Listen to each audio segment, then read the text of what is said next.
नमस्कार आप सभी को। मैं हूँ गीतिमा और मैं आप सभी को मेरे ये चैनल में स्वागत करती हूँ। आज इस एपिसोड में मैं विजुअल इम्पेयरमेंट यानी दृष्टि बाधाग्रस्तता के बारे में कुछ बोलने वाली हूँ आप लोग के सामने। अभी ये विजुअल इम्पेयरमेंट होता क्या है, इसमें हमें मेनली दो टाइप्स के दिखते हैं विजुअल इम्पेयरमेंट होने वाले लोग। जैसे कि एक टाइप में तो ऐसा होता है कि आदमी को बिल्कुल दिखाई नहीं देता है, जिसको हम अंधता यानी ब्लाइंडनेस भी कहते हैं। दूसरा पॉइंट है लो विजन यानी दृष्टि थोड़ा कम है। ठीक है, हम जैसे नॉर्मली देखते हैं ना, इससे थोड़ा कम देखते हैं उन लोग। ठीक है, अभी मैं ब्लाइंडनेस से शुरू करती हूँ। तो जिन व्यक्तियों को, जो लोगों को ब्लाइंडनेस रहता है, उन लोग का कैरेक्टरिस्टिक फीचर्स कैसा होता है ये मैं बता दे रही हूँ, ताकि हमको आइडेंटिफाई करने में, ऐसे लोगों को का पहचान करने में हमको आसान पड़े। ठीक है, अभी जो लोग बिल्कुल नहीं देख सकते हैं यानी ब्लाइंडनेस है जिन लोग का, उन लोग का क्या होता है कि अगर कोई ब्राइट लाइट उजाले के सामने भी खड़ा रहे, तभी भी आँखों के अंदर कोई भी लाइट महसूस नहीं कर पाते हैं कि हम एक अंधेरे वाले रूम के अंदर बैठे हैं कि लाइट के सामने बैठे हैं या खड़ा है। ठीक है, ऐसा होता है। दैट मीन्स रेसिडुअल विजन जिसको बोला जाता है, मतलब बिल्कुल भी वो चीज़ नहीं रहता है, पहली बात। दूसरी बात, ऐसे एक पर्सन, व्यक्ति अगर असिस्टिव डिवाइस यूज़ करें, ओके, तो क्या होते हैं, इन लोग एक वाइट कैन लेके चलते हैं, मतलब सफ़ेद कलर का एक स्टिक होता है, इसको वाइट कैन या फिर वाइट स्टिक भी बोला जाता है। वाइट स्टिक यूज़ करते हैं चलने फिरने के लिए। ठीक है, और ऐसे बहुत सारे लोगों में ऐसा एक आदत होता है कि एक हाथ से तो वाइट कैन लेते हैं, वाइट कैन के सहारे चलते, दूसरे हाथ से ना अपने खुद जहाँ पे है उससे सामने वाले जगह में ऐसा करके उन लोग महसूस करना चाहता है, पता करना चाहते हैं कि सामने कोई बैरियर तो नहीं है, कोई वॉल है, कोई पोस्ट है, कुछ है, तो फिर क्या होगा, उसी में दिक्कत होगा ना चलने में। तो वो चीज़ पता करने के लिए दूसरे वाले हाथ से उन लोग थोड़ा पता करने की कोशिश करते हैं, ये मूवमेंट्स करते हैं। तो इसी से हमको पता लग जाएगा कि ये आदमी का अंधता है।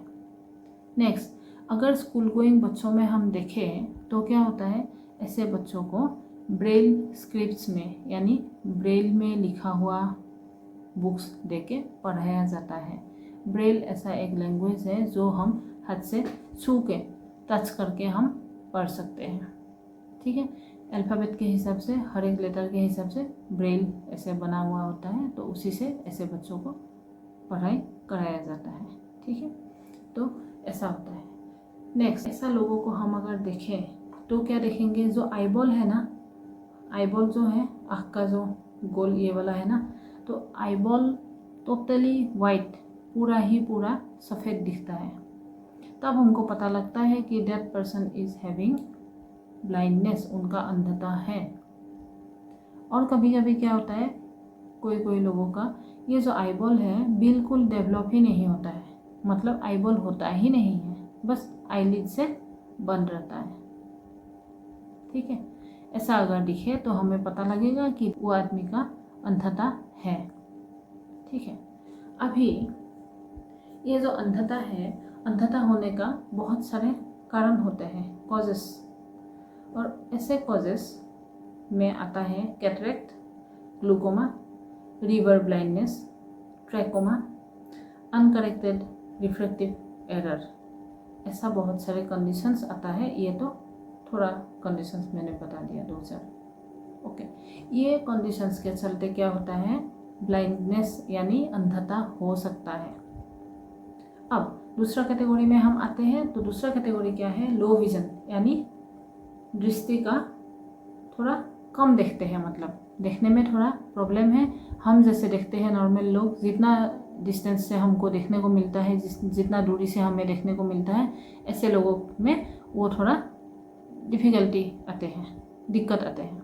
ठीक है, अभी जो लोगों को लो विज़न होता है, कम देखते हैं, ऐसे लोगों में हम कैसे पता करते हैं, कैसे हम पहचान करते हैं? बहुत ही सिंपल है। जैसे कि ऐसे लोगों को अगर कुछ पढ़ने के लिए दिया जाए या फिर उन लोग अगर कुछ बुक्स वगैरह उठाए कि हम पढ़ते हैं, तो क्या करते हैं, आँखें एकदम नज़दीक ले जाके ऐसे करके देखते हैं। ठीक है, आँखें बहुत बार ऐसे ऐसे करके ब्लिंक करते हैं। ठीक है, हम नॉर्मली जितना हमें ब्लिंक करते हैं ना, इन लोग इससे भी ज़्यादा फ्रीक्वेंसी में बहुत स्पीडीली इन लोग ब्लिंक करते रहते हैं। ऐसा है। ठीक है, कभी कभी हमें दिखता है कि ऐसे लोग आँख में पानी पानी जैसा ही ज़्यादातर रहता है। ठीक है, ये सब के चलते भी लो विज़न हो सकता है। ओके, अगेन अगर हम मेडिकली जाए, डॉक्टर के चैम्बर में अगर हम जाके उसी हिसाब से अगर हम सोचना चाहें, तो हम क्या पता लगता है हमको कि डॉक्टर के चैम्बर में हम सभी को पता है, हम आई दिखाने के लिए, आँख दिखाने के लिए गए हैं, तो क्या करते हैं, पेशेंट को जहाँ बिठाते हैं वहाँ से एक फिक्स दूरी में एक बॉक्स रखा हुआ होता है। उसी बॉक्स में बहुत सारे लेटर्स लिखा हुआ होता है और हमको क्या बोला जाता है, एक स्पेक्स जैसा पहनाया दिया जाता है और उसमें एक बार एक आँख को बंद करके देते हैं कि दूसरे आँख से देख के पढ़ो बॉक्स में क्या लिखा है, लेटर्स। दूसरी बार क्या करते हैं, दूसरा आँख बंद कर देते हैं और ये आँख से देखो और पढ़ो। होता है ये बात। ठीक है, तो इसमें क्या होगा, अगर उसी व्यक्ति को, उसी पर्सन को लो विज़न है, यानी देखने में दिक्कत है, प्रॉब्लम है, तो क्या होगा, जितना दूरी से, जितना डिस्टेंस से हम देख पाते हैं वो बॉक्स को, वो पर्सन इतना डिस्टेंस से देखने में उनको दिक्कत होगा, नहीं देख पाएंगे। तब पता लगेगा कि उनको लो विज़न का प्रॉब्लम, समस्या है। दूसरी बात, हमारा रेंज ऑफ विज़न क्या है, मतलब हम कितना दूर तक देख सकते हैं। एक आँख के बारे में बात करूं तो क्या होता है, हम यहाँ से एकदम यहाँ तक देख सकते हैं, यहाँ से पीछे हमें कुछ नहीं दिखाई देता है और यहाँ से आगे देखने का कोई चांसेस नहीं है। ओके, अभी यहाँ से यहाँ तक अगर हम एक सर्कल बोल के सर्कुलर मोशन में हम सोचे, इमेजिन करें, तो क्या होगा, ये एक हाफ सर्कल होगा, है ना।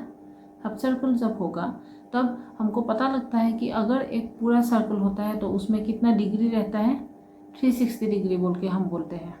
ठीक है, 360 डिग्री रहते हैं। अभी ये तो एक हाफ सर्कल हो गया, यानी एक सर्कल का आधा हो गया। अगर हाफ सर्कल होता है तो इसमें कितना डिग्री रहेगा, 180 डिग्री। उसका मतलब ये है कि हम जो नॉर्मली देखते हैं ना, नॉर्मल जिनको बोलते हैं, हमारा रेंज ऑफ विज़न यहाँ से यहाँ तक अगर हम सोचे तो हमारा रेंज ऑफ विज़न है 180 डिग्री। लेकिन जो पर्सन्स होते हैं जिन लोग को विजुअल इम्पेयरमेंट में लो विज़न होता है, कम देखने को मिलता है, उन लोग का रेंज ऑफ विज़न कितना होता है, लेस देन 20 डिग्री, यानी 20 डिग्री से कम। अब आप सोचिए, यहाँ से यहाँ तक 180 डिग्री हो गया, तो 20 डिग्री कितना होगा, 20 डिग्री इतना सा होता है। अब इतना से कम उनको दिखता है, मतलब ये हम कैसे फील कर सकते हैं पता है, एक स्ट्रॉ के अंदर से या एक बहुत ही छोटा सा पाइप के अंदर से अगर हम देखें ऐसे, तो दूसरा जगह में हमको कितना दिखने को मिलेगा, बहुत कम। जितना ये स्ट्रॉ का, ये पाइप का जितना सर्कमफरेंस है, ये गोल जितना बड़ा है, उतना ही हमको उस तरफ दिखने को मिलेगा, है ना। तो ये विज़न जो होता है, लो विज़न वाले लोगों को ये जो समस्या होते हैं, रेंज ऑफ विज़न जो इतना कम हो गया, वो चीज़ को बोलते हैं टनल विज़न। ठीक है, ये टनल विज़न मतलब जैसे कि एक टनल के अंदर से हम देख रहे हैं। ठीक है, ये होता है। अभी ऐसे हमको पता लग गया कि वो पर्सन को है लो विज़न। अभी लो विज़न का रीज़न क्या है, कॉजेस, कॉजेस क्या है, बहुत सारे कॉजेस ब्लाइंडनेस के जैसा सेम है, जैसे कि आपका कैटरेक्ट हो गया, ग्लूकोमा हो गया। ठीक है, ये सब सेम है। अगेन इससे अलावा भी रेटिनिटिस पिगमेंटोसा करके एक कारण है, मैक्यूलर डिजेनरेशन होता है, एम्ब्लियोपिया हो सकता है, रेटिनल डिटैचमेंट हो सकता है, डायबिटिक रेटिनोपैथी हो सकता है। ओके, रेटिनोपैथी और प्रीमेच्योरिटी जो एक कंडीशन हम न्यूबॉर्न बच्चों में देखते हैं, वो भी हो सकता है। और एकदम कॉमन चीज़ क्या हो सकता है, ब्रेन इंजुरी हो सकता है। ठीक है, कोई भी इंजुरी हो गया जो चीज़ हमारे ब्रेन को, मस्तिष्क को दिक्कत करते हैं। ओके, उसी के चलते भी हमको लो विज़न हो सकता है। तो मेरे ये एपिसोड में इतना ही। बहुत जल्दी आप लोग के सामने और नया नया टॉपिक्स लेके मैं फिर से आ जाऊंगी। तब तक के लिए नमस्कार।